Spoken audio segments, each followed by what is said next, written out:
Aji mo muna netali Mr. Rambaaj muna baaj lum la xamal yëgle ko taw mi yëgle ko moomut làmmiñam nara dee si biiram bés bu ne maa ngi musli si gémmiñam maa waaru si mbiram dëj du na biiram tas sa yu ma ram tas kër tas dëkk tas penc si loolu la dëkk boo ko fekk du wàllu faas si nit amul àndandoo amul xarit ñëpp a muy uñi seen guddi yi naaj mu naa fekk lu ne topp si noppam mu yóbbu trafic moom information lay trafic day and night news ren laa koy woowee su la nit waxee su turam booy kiit ko waaye ko wetool nga jël si tiit ko lu nekk rek nga wax sa gémmiñ zip ko wax ju bëri bëri bàyyi ko su la nit waxee su turam booy kiit ko waaye ko wetool nga jël si tiit ko lu nekk rek nga wax sa gémmiñ zip ko wax ju bëri bëri bàyyi ko su la nit waxee su turam booy kiit ko waaye ko wetool nga jël si tiit ko lu nekk rek nga wax sa gémmiñ zip ko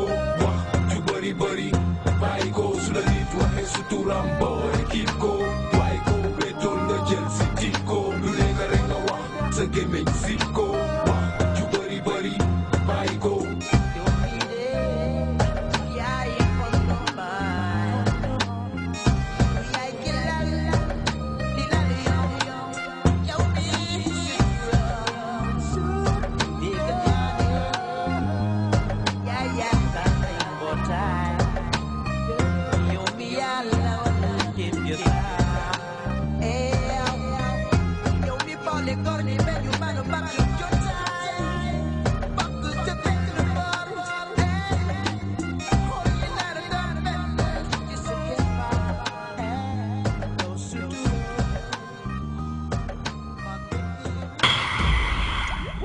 Yeah, man, wax bu bari bi dañ ko wara bay, wax bu bari baaxut. You know, so dañ ko bay, like the Pepper House crew just said. That was them with Game and Zip. I hope you enjoyed that video. And now we're going to move into a very, very special segment. As you know, it's been a very, very long minute since we saw X Miles on the screen for Fila.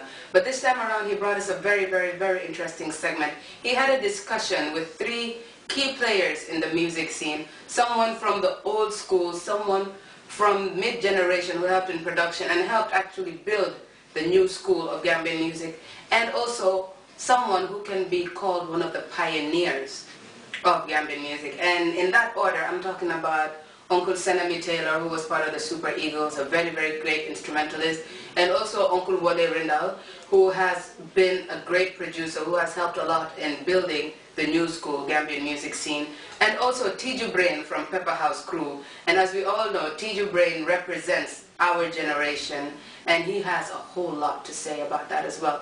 But right now, we're going to go with the first part of this discussion. It's a very lengthy one, so we decided to cut it up just to keep you all in suspense so you guys can enjoy this. But this is the introductory segment, the introduction of the discussion called Bridging the Gap from the old school to the new school, from Swing Kotoi all the way down to Swing Halei. Enjoy this. This is one segment. This is a discussion that every single Gambian should watch, especially the artists, the producers, and the people who are key players or playing a role, a very important role, in what is called the Gambian music scene today. It's a very important thing for you guys to watch. So much you can learn from. So enjoy this.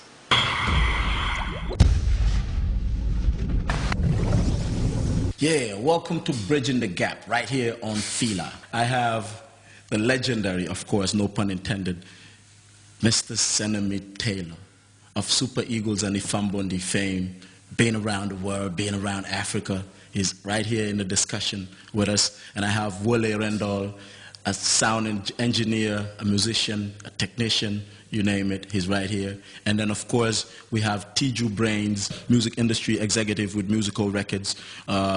So basically what we're looking at is 3 generations of Gambian music. We have from the 60s to the 70s to the 80s. We have, of course, I named them, Senemi, and then we have Wale from the 80s to the 90s, present, and we have Tiju Brains from the 90s to 2000s. Yo, so basically 3 different generations, but what we want to do is talk about these different generations and how each generation has affected the other, you know, basically starting from the 60s. And Uncle Senemi, welcome to the show. This is the first of a series of discussions. Thank you. Thank you for welcoming me. So when we talk about Super Eagles, Ifang Bondi, that's from the 60s and 70s, right? Yeah, and the 80s. The 80s. Yeah, of course, to the early 90s. Wow. Before we have Sotokoto, which is a copy of the Ifang Bondi. Ñu ñëw ci Super Eagles naka ngeen def ba ñu xam leen Sénégal ñu xam leen Ghana, Sierra Leone ñu xam leen Europe. How did that happen? Actually, through the arrangements of Usunjai Senior, mooy woon suñ secretary, Right. right, not the producer, why mooy woon suñ secretary, moo doon arrange things, and he had some connections with some Senegalese friends. So noonu lañ arrangé pour ñun ñu dem Sénégal in 67, that is after bi Solo Dabo being supported through Ismaila Wada. I'm always saying this in London. Gambians lañ. Naka fii lañ dëkkoon ndax who's Solo Dabo, what do they do? Like Solo Dabo is musician lañ ndax. No, it's a business entrepreneur. Oh, okay. Man comme ni ma ko dee déggee dañ dee ne fii la yëf yi nekkoon. So if everything was happening out here, then why did you guys have to go to Dakar to record? No, it was not happening here. Wow. Radio Gambia was the only source of recording, and they had a very small studio, half of this studio here. And then that's where we recorded, myself and Marisamuel Nyai, and Sir, and of course the dad of Churchill, Abdel Kabir, Churchill Ngom, sweet voice. Li tax mu nekkoon Sénégal ñoo amoon studio bu gën a rëy ci seen radio bi. waaw ñun suñu radio bi dafa tuuti woon. Wale is in the house. Wale is a sound engineer, he's a musician, he's a technician, he's everything, a producer, you know, the whole 9 yards. Mom, I believe you started out in the 80s. Well, as a musician in the 80s, 83, my mom got me my first guitar. Wow. 83. But, so you didn't make your first guitar? No, I didn't. I didn't. Right. Yeah. Give us the story. Yes, I started as a musician, but then I was playing in it was a religious group, Bible club. I was the guitarist with other guys. Then, and when you had the guitar, you had to teach yourself, or? I taught myself. Everything I did sound-wise, I taught myself. Wow. I taught myself. Impressive. I was playing with the religious group, then after I said, no, guitar wasn't interesting, let me try the bass.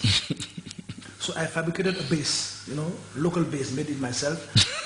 When I started practicing. Then, at some point, you have to make your own.